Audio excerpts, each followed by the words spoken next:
Next topic था हमारा D Lambert principal, जो कि क्या स्टेट करता है the resultant of the external forces. External forces क्या होती हैं, जो हम लोगों ने मैंने स्लाइड में लिखी भी थी कि जो अप्लाइड फोर्सेस मतलब कि रिएक्टिव फोर्सेस, और दूसरी फोर्सेस कौन सी होती थी हमारे पास, कॉन्स्टेंट ड्यू टू फोर्सेस जो होती थी।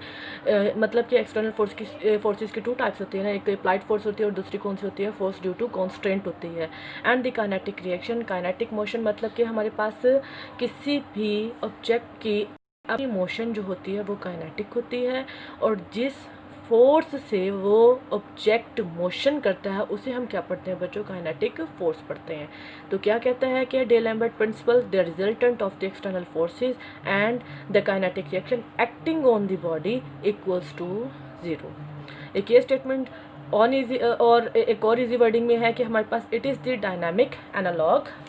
डायनामिक एनालॉग क्या होता है ये भी डिस्कस करेंगे।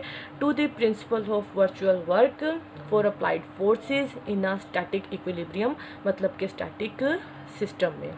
ठीक है, तो सबसे पहले ये भी देखेंगे, लेकिन और इससे प्रीवियस वीडियो में मैंने आप लोगों को बताया था कि वर्चुअल वर्क क्या होता है, वर्चुअल डिस्प्लेसमेंट क्या होता है, जिसकी वजह से प्रिंसिपल ऑफ वर्चुअल वर्क बना था।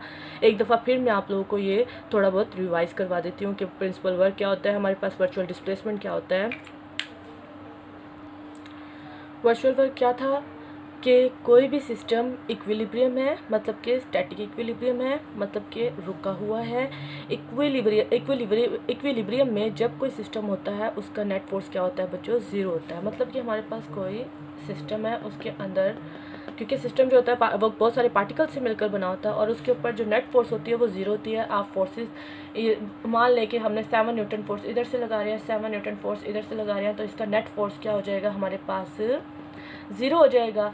और जो हमारे पास जो दूसरी फोर्सेस होती थी, जो विड्थ के लॉन्ग होती थी और नॉर्मल के लॉन्ग होती थी, जिसे हम क्या कहते थे कि फोर्सेस ड्यू टू कॉन्स्ट्रेंट हैं, वो हमारे पास क्या हो जाती थी, ज़ीरो होती थी। तो ये तो हुआ हमारे पास क्या कि अगर कोई भी सिस्टम स्टैटिक इक्विलिब्रियम में है, उस पर आप जितनी मर्जी फोर्स लगा लें, उसकी जो नेट फोर्स होगी वो क्या होगी हमारे पास, ज़ीरो होती है।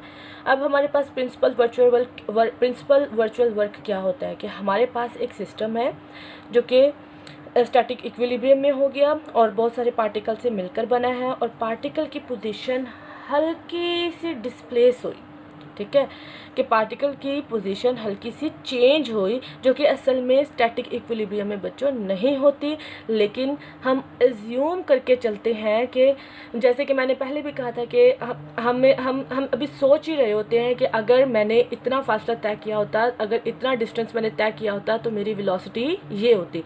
तो इसमें भी क्या है कि कोई किसी भी पार्टिकल की पोजीशन हल्की सी चेंज हुई, जो कि स्टैटिक इक्विलिब्रियम में नहीं होता ऐसा, लेकिन हम एज्यूम कर लेते हैं कि पार्टिकल वर्चुअल डिस्प्लेस कर गया, कि पार्टिकल जो है वर्चुअल डिस्प्लेसमेंट कर गया, और हम उसको वर्चुअल डिस्प्लेसमेंट को किससे डिनोट करते हैं,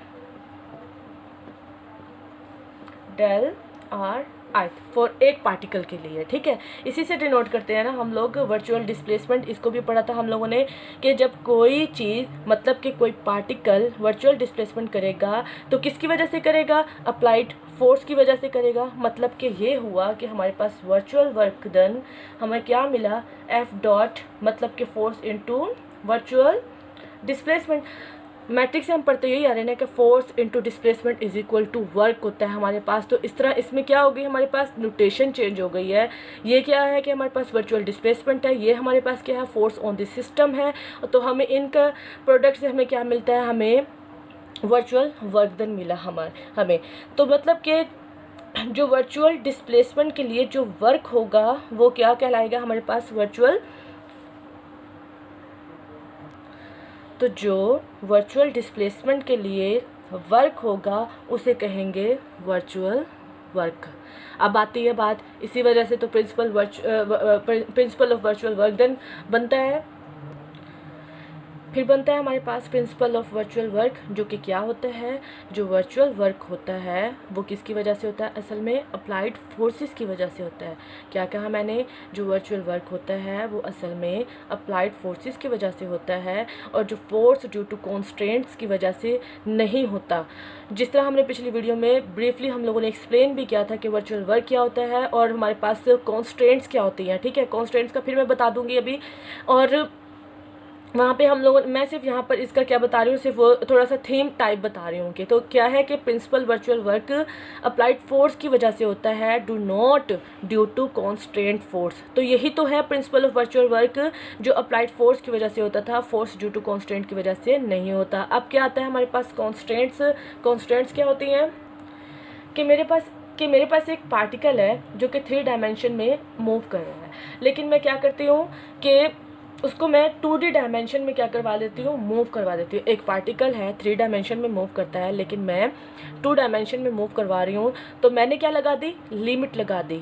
तो जो फोर्स यूज़ हुई पार्टिकल को लिमिट लगाने में, तो उसे क्या कहते हैं, फोर्स ड्यू टू कॉन्स्टेंट्स।